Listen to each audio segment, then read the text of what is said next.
6:37. Welcome back to Wake Up Northwest. This is Wine Wednesday, and as you know, if you've been watching us for the last couple of months, many of the wineries in Eastern Washington are operated by people in the community who, at one point in their lives, had other jobs, and they decided to chuck it and really pursue their dream of getting into winemaking, wine grape growing and everything. And they decided to, again, these are like people from aerospace, federal workers, just I who knew were a in the couple of private guys sector. from a juice plant that went back to school, They quit their high-paying job and decided to get into the winemaking business. And this morning, we're going to tell you the story of the youngest winemakers on Red Mountain. For this couple, their dream is to leave a legacy.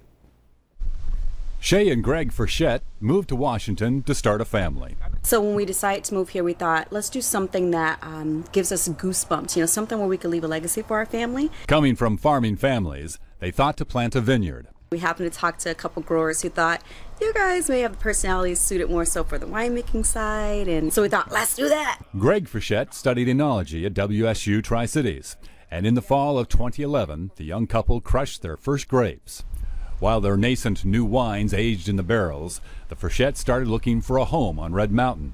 That took 2 years. We went door to door, every home on this road. We knocked on their door, introduced ourselves, and asked them if they would sell their property to us. And the folks here said no a few times, and finally they said to us that we seem like we have a dream, and they love to help us out, so they sold us their property. With the wine aging in the barrels, the Frichettes concentrated on their wine tasting room, a barn off of Sunset Road. We stood in that corner and we envisioned what this place would look like. We envisioned this seating area, we envisioned this roll-up glass door. The barn-turned tasting room has a casual atmosphere. The Frichettes call their wine tasting experience wine edutainment. There's a rich history here. I mean, there really is. And I think when people try the wine, they know it's fantastic wine, but we love to tell them whys, the history of this area and why the wine is so good and what makes it different.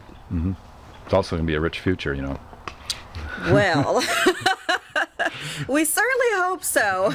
For the Frichettes, it's all about family.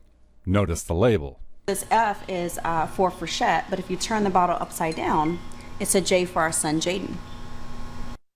How cool is that? Everybody in the studio is going, oh, how about that's that? Wonderful. Yeah, family's definitely going to leave a legacy. In fact, Shae was saying that she kind of hopes that Jaden kind of gets into the wine business. Let's hope so. Yeah, it takes when it he over grows someday. up a bit. They, the Frichettes released their first wine last September when they opened up their wine tasting room there, and it was 75 cases. I think it was 75 or 74 cases of this white, and it's all but sold out. Wow, that's just great. Since last September. Shae was saying that you might get there's a bottle or two at one of the Yokes in, I think it was in Pasco. Okay.